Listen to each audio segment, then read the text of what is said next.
రాజకీయాల్లోకి వెళ్ళిపోయాడు మళ్ళీ రాడు అనుకున్నారా? ఖద్దర్ చొక్కా వేశాడు మళ్ళీ కాస్ట్యూమ్స్ జోలికి రాడు అనుకున్నారా? అదే పవర్ అదే స్పీడ్ అన్నట్టుగా రెడీ అవుతున్నారు పవన్ కళ్యాణ్. ఫ్యాన్స్ కి బ్యాక్ టు బ్యాక్ సర్ప్రైజ్లు ప్లాన్ చేస్తున్నాడు. అంతేకాదండోయ్, ఈసారి లెక్క ఎక్కువైనా పర్వాలేదు కానీ తక్కువ మాత్రం కావద్దు అంటున్నారట ఉస్తాద్ భగత్ సింగ్.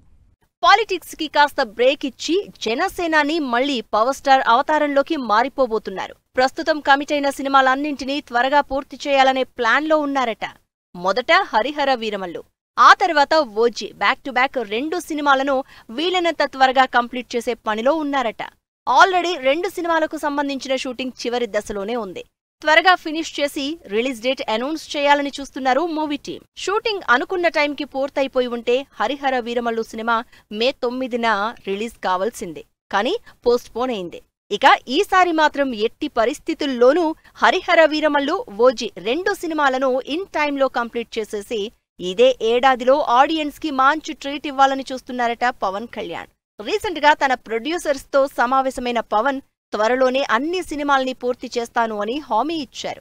ఇక గబ్బర్ సింగ్ తర్వాత పవన్ కళ్యాణ్, హరీష్ శంకర్ కాంబోలో వస్తోన్న ఉస్తాద్ భగత్ సింగ్ సినిమాపై మంచి ఎక్స్పెక్టేషన్స్ ఉన్నాయి.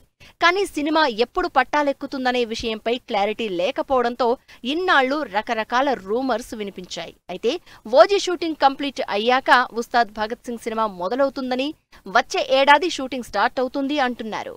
ప్రస్తుతం ఉస్తాద్ భగత్ సింగ్ మూవీకి సంబంధించి ఓ ఇంట్రెస్టింగ్ రూమర్ హల్చల్ చేస్తోంది. పవన్ కు మైత్రి మూవీ మేకర్స్ భారీ మొత్తంలో రెమ్యునరేషన్ ఇవ్వనున్నారని వార్తలు వినిపిస్తున్నాయి.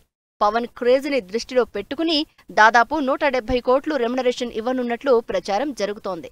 ఇక పవన్ మళ్లీ బ్యాక్ టు బ్యాక్ సినిమాలు చేయాలని నిర్ణయం తీసుకోవడంతో ఫ్యాన్స్ సంతోషపడుతున్నారు. కానీ ఉస్తాద్ భగత్ సింగ్ తర్వాత ఆయన భారీ బ్రేక్ తీసుకునే అవకాశం ఉందంటున్నారు.